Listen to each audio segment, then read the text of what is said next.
usar somente imagens do período de 1939 a 1945. Em 7 de dezembro de 1941, o Império do Japão acreditou ter desferido um golpe mortal e decisivo contra a Marinha dos Estados Unidos em Pearl Harbor, no Havaí.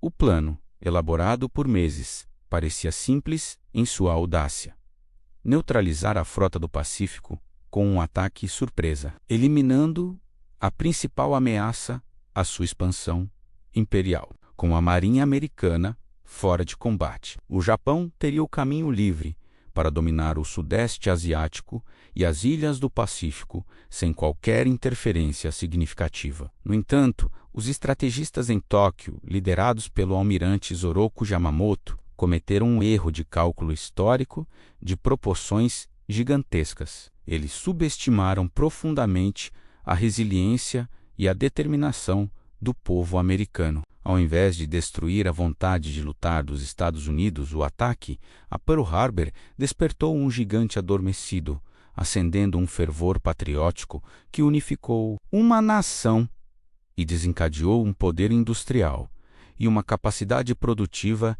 sem precedentes na história da humanidade. O que se desenrolou nos anos seguintes, aquele fatídico domingo, foi um fenômeno que desafia a lógica econômica e a compreensão convencional. Em questão de meses, os Estados Unidos transformaram completamente seu vasto parque industrial, redirecionando-o para um único e colossal propósito: a guerra. Essa conversão, conhecida como o milagre da produção, foi a espinha dorsal do esforço de guerra aliado e a verdadeira arma secreta que selaria o destino do eixo.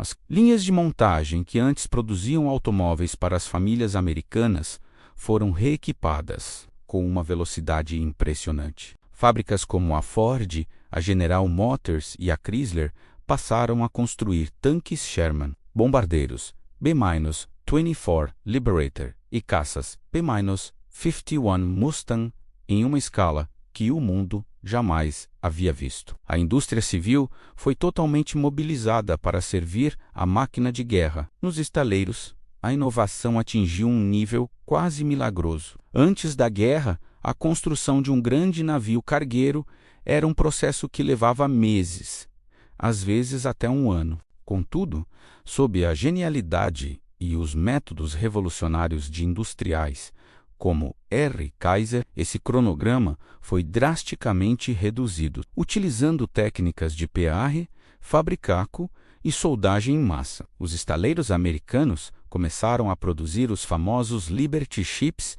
em um tempo recorde. Em seu auge, um desses navios essenciais para a logística era montado e lançado ao mar em apenas alguns dias, com o recorde sendo de pouco mais de 4 dias, desde o início da construção até o seu lançamento. Os números, por si só, eram avassaladores e demonstravam uma disparidade produtiva intransponível. Entre 1941 e 1945, enquanto o Japão lutava desesperadamente para repor cada navio de guerra perdido, os Estados Unidos lançaram ao mar centenas de porta-aviões, incluindo tanto os grandes porta-aviões de esquadra da classe Essex, quanto os numerosos e versáteis porta-aviões de escolta. Esta torrente de aço e poder de fogo simplesmente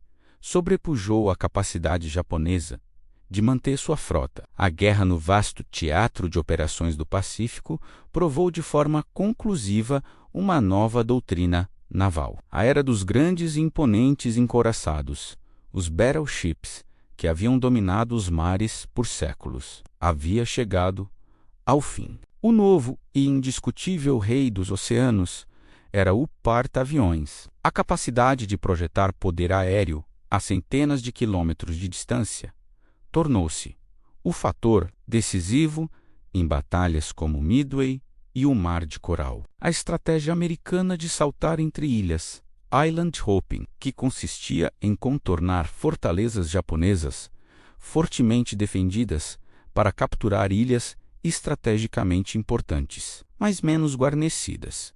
Só foi possível graças à flexibilidade e ao alcance proporcionados pela frota de porta-aviões. A Marinha dos Estados Unidos da América efetivamente se transformou em uma série de cidades flutuantes, autossustentáveis e móveis. Para organizar esse poder, os americanos aperfeiçoaram o conceito de forças-tarefa task forces, agrupamentos navais centrados em porta-aviões capazes de operar de forma independente e projetar um poder aéreo devastador a milhares de quilômetros de qualquer base terrestre aliada, levando a guerra até as portas do Japão. Enquanto a capacidade de produção e a estratégia dos porta-aviões eram os músculos da campanha americana, a logística era o seu sistema circulatório, a verdadeira arma secreta que garantia a vitória. O Japão, com suas linhas de suprimento esticadas ao limite através do Pacífico, lutava constantemente para levar combustível, munição e até mesmo comida para suas tropas isoladas em ilhas distantes. Muitos soldados japoneses morreram mais de fome e doenças do que em combate. Em contraste, a Marinha dos Estados Unidos desenvolveu um sistema logístico sem igual, o serviço de esquadra. Frotas inteiras de navios de reabastecimento, petroleiros, navios de munição e navios frigoríficos foram criadas com o único propósito de manter a frota de combate no mar indefinidamente. Esses navios permitiam que as forças-tarefa permanecessem na linha de frente por meses, a fio, recebendo combustível, munição, peças de reposição, alimentos frescos e até mesmo luxos como sorvete e filmes. Tudo isso em pleno Oceano Pacífico, muitas vezes a poucos dias de navegação do inimigo. Esta capacidade de sustentação deu à frota americana uma resistência e um alcance operacional que os japoneses simplesmente não conseguiam igualar, confirmando o velho adágio militar: a guerra é vencida por quem tem a logística mais eficiente. O desfecho dessa monumental expansão naval se manifestou de forma espetacular em outubro de 1944, durante a Batalha do Golfo de Leyte, nas Filipinas, menos a maior batalha naval da história da humanidade. Naquele momento, a frota americana era tão vasta, tão numerosa, que os relatos dos pilotos e marinheiros descreviam uma visão que cobria o horizonte de ponta a ponta. Eram centenas de navios de guerra, porta-aviões, cruzadores, contratorpedeiros e navios de apoio, formando uma muralha de aço impenetrável. Para os comandantes japoneses, a realidade era sombria e inevitável. Eles não estavam mais lutando apenas contra soldados marinheiros e pilotos americanos, mas contra a capacidade de produção infinita de uma nação inteira, uma força industrial que eles jamais poderiam sonhar em igualar.